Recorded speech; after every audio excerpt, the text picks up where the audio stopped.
बड़ी इंपॉर्टेंस है। इसके अलावा ग्रेविटी, मैग्नेटिक फील्ड, मून और एक स्टेबल सन का होना भी बहुत जरूरी है।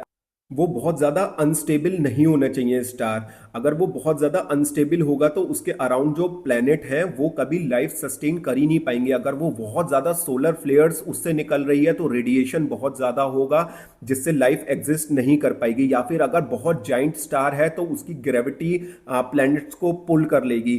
या बहुत स्मॉल डॉर्फ स्टार है तो वो बहुत ठंडा होगा जिससे कि टेम्परेचर मेंटेन नहीं रह पाएगा। इसलिए एक स्टेबल स्टार का होना भी बहुत ज़रूरी है जो कि हमारा सन है। इसके अलावा बहुत और अनगिनत कंडीशंस होती हैं लाइफ के लिए। एक हेलोस्फीयर है जैसे, जो कि सोलर सिस्टम के बाहर एक ऐसी लेयर है जो कि बाहर के इंटरस्टेलर पार्टिकल्स को सोलर सिस्टम में आने से रोकती है।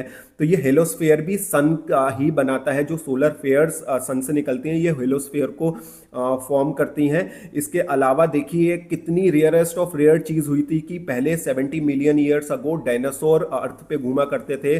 फिर एक और बहुत बड़ा आके गिरा जिसने डायनासोर्स को समाप्त किया अर्थ से, और उसके बाद इंटेलिजेंट लाइफ बनना शुरू हुई। उसमें मिलियंस ऑफ ईयर्स लग गए।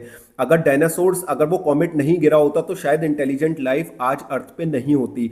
तो देखिए एक इंटेलिजेंट लाइफ को, जो कि ह्यूमन बीइंग्स हैं, उनको आने में 4.5 बिलियन ईयर्स लग गए। और एक स्टेबल सन चाहिए था, एक स्टेबल इन्वायरमेंट चाहिए था, एक परफेक्टली साइज अर्थ चाहिए थी, वाटर, तो तब जाके बना एक माइक्रोब से एक होमोसेपियन। तो इतना टाइम लग जाता है। तो यह बहुत ही एक रेयर चीज है कि कहीं और देखिए लाइफ हो सकती है लेकिन वो in the form of microbes हो सकती है या कोई भी और छोटी मोटी, लेकिन इंटेलिजेंट लाइफ बनना एक बहुत ही रेयर चांस होता है। और अगर कहीं बहुत पहले बनी भी होगी, मान लिए हमारा जो यूनिवर्स है ये 14 बिलियन ईयर्स ओल्ड है, और अब कोई प्लेनेट मान लिए 10 बिलियन ईयर अगो बना होगा तो वहां से सिविलाइजेशन खत्म भी हो गई होगी जब तक वो यहाँ पे पहुंच पाती।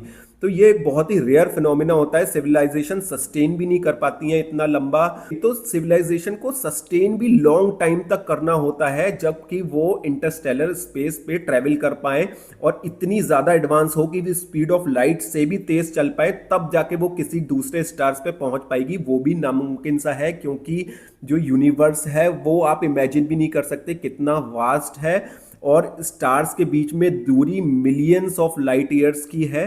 तो मेरे को नहीं लगता ये कोई इंटेलिजेंट लाइफ जो है वो यहाँ पे विजिट कर रही है। एक नेचुरल ऑब्जेक्ट है जिसको साइंटिस्ट स्टडी करेंगे।